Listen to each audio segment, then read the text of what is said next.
شكرا سيد الرئيس. Thank you, Mr. President. اليوم في هذه اللحظات I welcome the presence of the Secretary General in this very important moment in the history of the Security Council. The Secretary General, in his statement yesterday, mentioned that the Cold War is back. That is exactly right. We all agree with just how accurate that statement is. It's important to recall at this opportunity that those who relaunched the philosophy of the Cold War,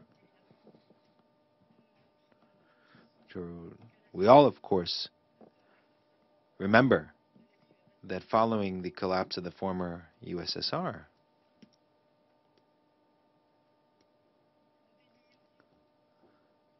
that we all recall a book by Francis Fukuyama that was published here in this country that was called The End of History. Another author and American thinker, Samuel Huntington, spoke of the conflict of civilizations. These two books founded founding the return to the Cold War. Indeed, these two works.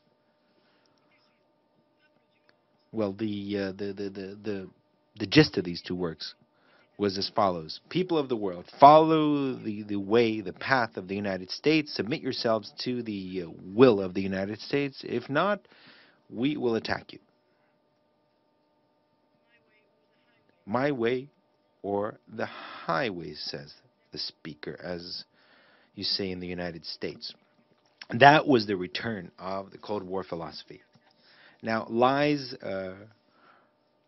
are worthless. They don't serve anyone. They only serve those who lie just once. They're useful when whoever lies just lies once. When the lies keep being repeated, well, that person who lies only underscores the fact that the person lying is a liar.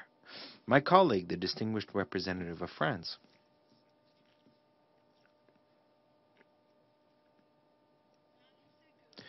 announced that the aggression of his country, along with the United Kingdom and the United States, was carried out on behalf of the international community. And if that is the case, I wonder which international community is he speaking of? Is he speaking of a real international community that actually exists? Is that international community that you represent, has it authorized this this trilateral or tripartite aggression against my country? Did your governments receive a mandate from this organization from this international community to attack my country? My American and French and British colleagues have claimed that they have bombed centers for the production of chemical weapons in Syria. If the governments of these three countries, if they knew the actual location or the role of these production centers that they claim to have bombed, if they knew about that, why didn't they share that information with the OPCW? Why didn't they share this information with the fact-finding mission present in Damascus before attacking my country? That's just a question I'm putting to you. And furthermore, I would like to assure you all that a group of experts, investigators of the PCW have arrived today midday. Obviously, the team was not able to go from Beirut to Damascus for reasons that we know, just before the attack, as though it was an attempt to prevent this team of investigators from reaching Damascus. While until the aggression took place. But the delegation did reach Damascus today at midday and will hold a meeting in 2 hours, 7 p.m. Damascus time, with the authorities of Damascus.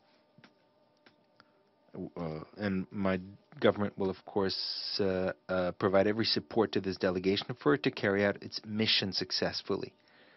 Now, the facilities of the Barza research facility, which was targeted by this tripartite aggression, the building, actually, that building was visited twice last year by experts from the OPCW. The building was inspected. The inspection was authorized by an official document that stipulated that, well, it stated that Syria had complied with its obligations vis-à-vis the OPCW and that there were no chemical activities in this building.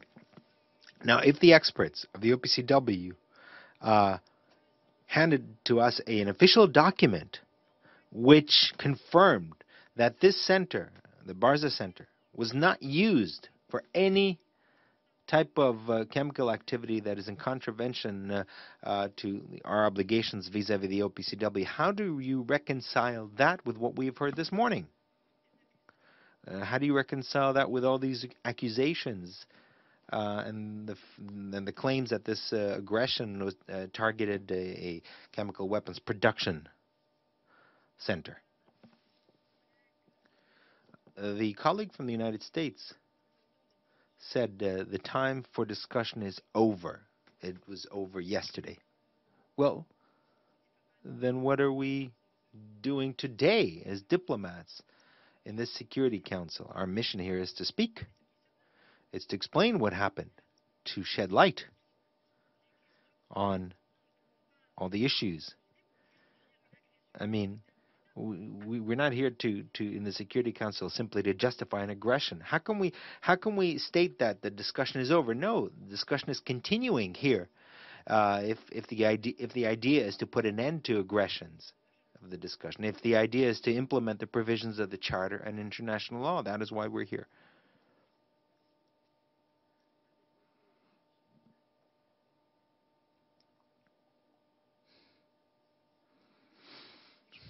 The British and French colleagues spoke of a plan of action and have invited the Secretary General to implement that plan of action before the Council and the Syrian government agreed to that plan of action. This plan of action, or they spoke of it before the Council authorized that plan of action. It's a very strange plan of action. But I would like to present a counter plan of action. We assume that this should have been one of the plans of actions that should have been presented today. First of all, read the provisions of the United Nations Charter. Define and recall the responsibility of these three states in maintaining international peace and security rather than threatening it. I have three versions of the Charter, two in English, one in French. Perhaps these three states should reread what the Charter actually states. Secondly, it's essential for these three states to immediately stop supporting the armed terrorist groups active in my country. Thirdly,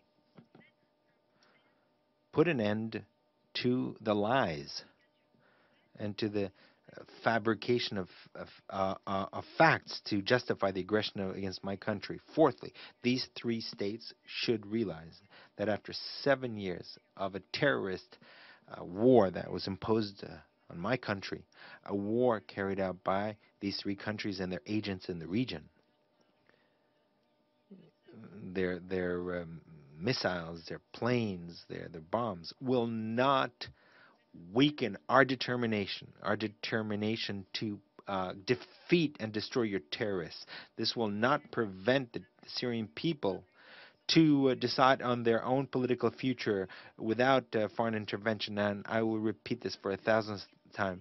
Your efforts, the Syrian people, will not allow any foreign intervention to define our future. I promised you yesterday that we will not remain inactive in the face of any aggression, and we kept our promise. And I will explain how we've kept our promise. Allow me now to address those states that are attached to international law, to tell to you that the Syrian Arab Republic and its friends and allies, and there are many, are perfectly capable of dealing with the brutal aggression that my country was faced. What we're asking you, diplomats, ambassadors, those who are attached to international legitimacy, to the Charter, is to call the United States, Great Britain, and France, to urge them to read the provisions of the United Nations Charter, in particular those that have to do with respect for sovereignty of states and to the non-use of force in international relations. Perhaps the governments of these three countries will realize, if only once, that their role within this council is to maintain international peace and security rather than to undermine it.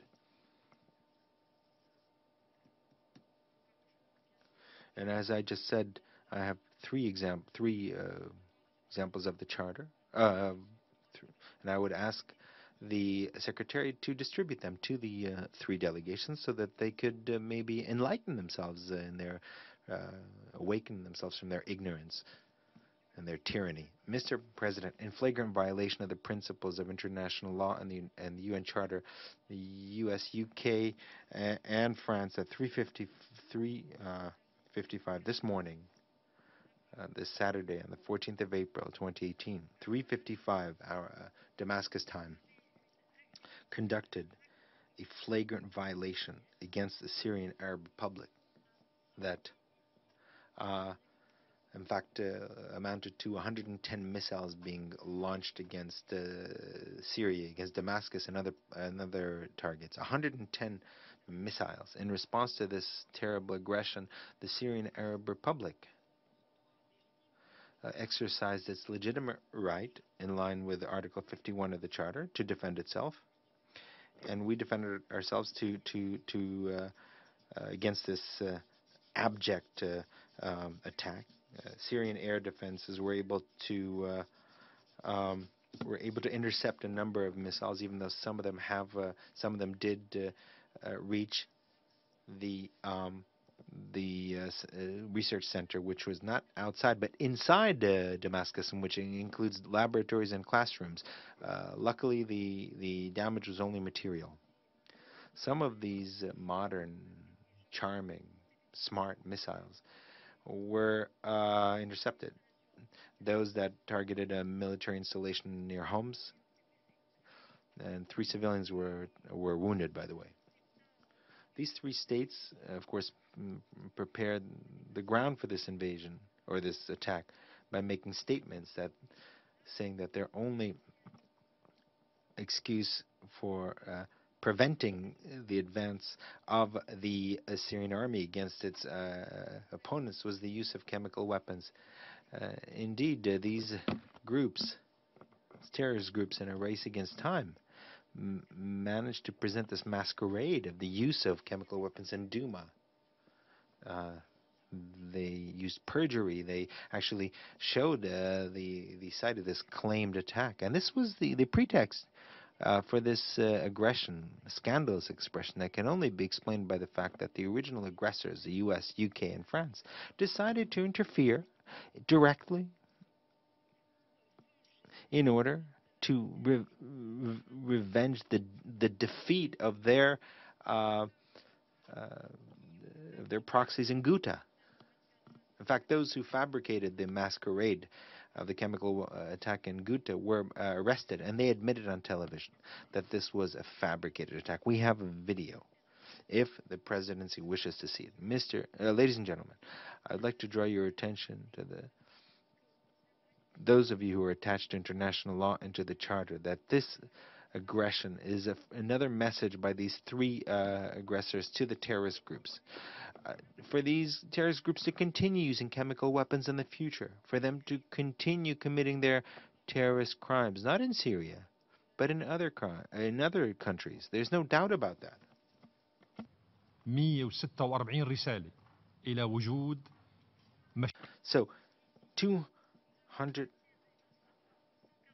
146 in 146 letters, we have drawn your attention to the use by terrorist groups of chemical weapons. And today some of you are reinventing the wheel and are trying to determine the gender of angels. You all know, ladies and gentlemen, that this aggression took place just as a fact-finding team from the OPCW was supposed to arrive in Syria at the request of the Syrian government to examine these allegations of a chemical attack in Douma. So obviously the main message that you're sending to these aggressors and to the world and is that actually they're not interested in transparent and independent investigation. They're trying to undermine the work of the inquiry team. They're trying to put pressure on that mission to conceal their lies and fabrications, just as what happened 6 years ago in 2013 with Dr. Solstrom, who, when he was going to Han al-Hassal, or as I explained to you in a previous statement. اليوم This aggression, this morning's aggression, this attack, it did not attack just Syria. It was not just an attack on Syria. As my very dear friend, the representative of Bolivia, said, this is an attack against international law, against the Security Council, against the Charter, an attack against the 193 members of this organization. Washington and London and Paris's attempts to make the work of the fact-finding mission fail is rather systematic. Even if these three parties claim to be working alongside with these groups, at the same time they use pressure behind the closed doors of this organization so that these groups and these committees do not carry out the mandates for which they were established. We recall what took place with the Iraq, Libya, and in Africa with the investigatory commissions. None of those inspections were successful. If there's blackmail, it's impossible. To the three aggressors, I say that you are liars, you are spoilers, you're hypocrites, you're attempting to see failure in actions of this organization which do not pursue your interests. You've tried to undermine the efforts of the investigative bodies. You need only look at Africa, Syria, Libya, Angola, Yugoslavia. All of that is proof that you do not do what you say you are doing. You have exhausted the agendas of this Security Council by attempting to divert its attention, and you have exploited the Council to pursue your policy of interference and of colonialism. Yesterday, in the U.S. press and in the press in the West, the main theme was the lie and treachery in this campaign, which was already claiming success. The air defense system of my country countered with a great deal of bravery the attack on my country. 100 missiles were destroyed. They did not reach their target, and yet at the same time, the American Minister of Defense, the military chief, spoke to the American press and international press and were extremely pleased. They weren't able actually to answer many of the questions, and it was rather pitiful to see these two men standing before the press, unable to respond to the legitimate questions of a journalist.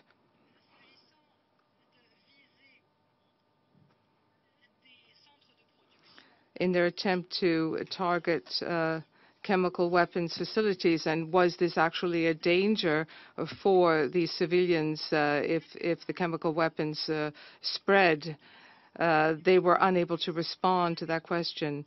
And I quote, you said here that you have no proof that the Syrian government was responsible for the attack in Ghouta.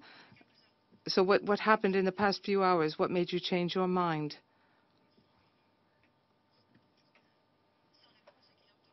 His answer was that he'd received confirmation from the intelligence services. The Syrian Arab Republic firmly condemns this tripartite attack, which once again shows indisputably that they pay no attention to international law, even though they say they do repeatedly.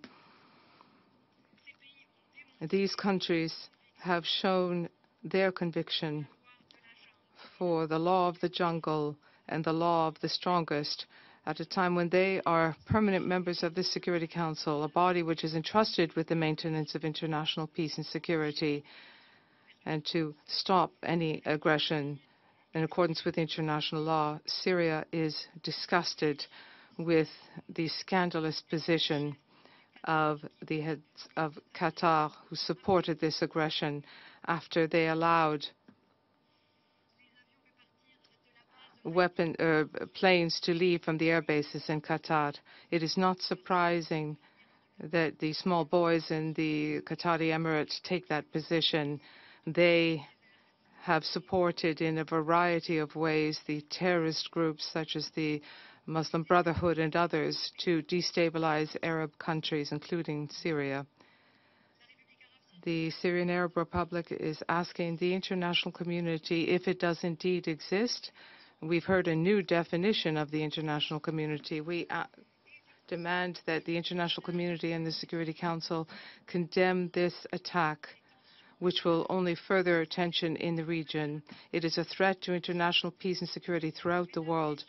Ladies and gentlemen, those of you who are committed to international law, I call upon you to imagine with me this meeting where the Security Council would have agreed on such an attack. I'm wondering what would be said. We have no legal basis for attacking Syria. We have no proof of the existence of this chemical weapons attack in Douma. But let's forget that, put that all aside. And in point of fact, we never really needed, in any military action that we've carried out, we've never really needed international law. And then I'm just imagining this discussion. I'm imagining what this discussion would have been like yesterday. This military attack is necessary for us and for our allies, so that public opinion in our country can turn their eyes away from our own political scandals, and so that the Emirates in the Gulf pay the price for this. All of that to defend and protect the terrorism that we've seen for years in Syria. Thank you, Mr. President.